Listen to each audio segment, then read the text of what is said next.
Chaque fois qu'on monte dans un avion, une séparation invisible se dresse entre deux mondes, ceux qui voyagent à l'avant, dans un confort presque irréel, et ceux qui s'entassent à l'arrière, genoux collés au siège, oreilles bouchées et plateau repas tiède. Bienvenue dans le duel, business class contre économie. Mais au fond, est-ce que ça vaut vraiment le prix? Est-ce que quelques heures de vol méritent de payer 3 à 10 fois plus cher? Ou est-ce simplement un luxe réservé à une élite? Un caprice qu'on paie pour quelques privilèges de plus? Regardons ça de près. Voyager en classe économique, c'est l'option par défaut. C'est ce que la majorité des passagers choisissent, souvent par obligation, plus que par envie. On parle de sièges étroits, peu de place pour les jambes, un bruit constant, un repas standard et un confort, disons, fonctionnel. C'est supportable, mais rarement agréable. On serre les dents, on attend que ça passe. On regarde 2 films d'affilée en priant que le voisin ne ronfle pas trop fort. À l'opposé, la business class, c'est un tout autre univers. Dès l'aéroport, ça commence. File d'attente prioritaire, accès au lounge privé avec buffet, boissons, douche, Wi-Fi ultra rapide.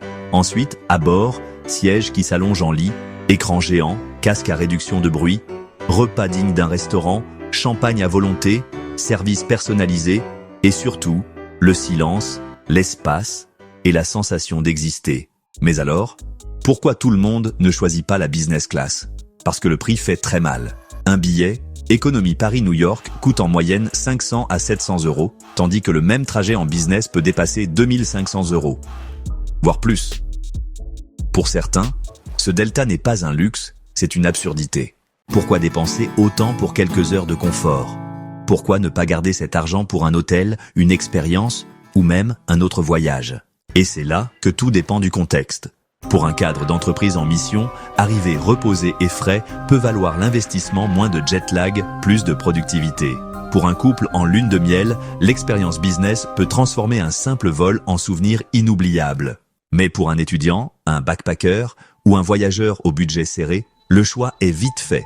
Mieux vaut garder ses économies et supporter quelques heures d'inconfort. Il y a aussi une autre réalité. Plus les compagnies low cost dominent le marché, plus l'écart entre les classes se creuse.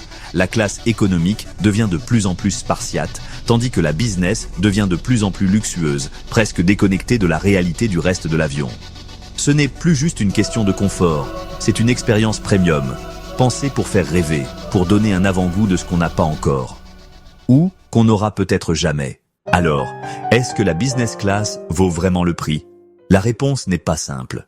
Oui, elle le vaut, pour ceux qui peuvent se le permettre ou pour des occasions vraiment spéciales. Mais non, elle n'est pas indispensable pour voyager, découvrir le monde ou vivre une belle aventure. Au fond, ce n'est pas seulement une question de siège, de champagne ou de repas en porcelaine. C'est une question de priorité, de moyens et de moments de vie. Et parfois, même dans un siège étroit, avec des écouteurs bon marché et un sandwich froid. On vit un voyage qu'on n'oubliera jamais.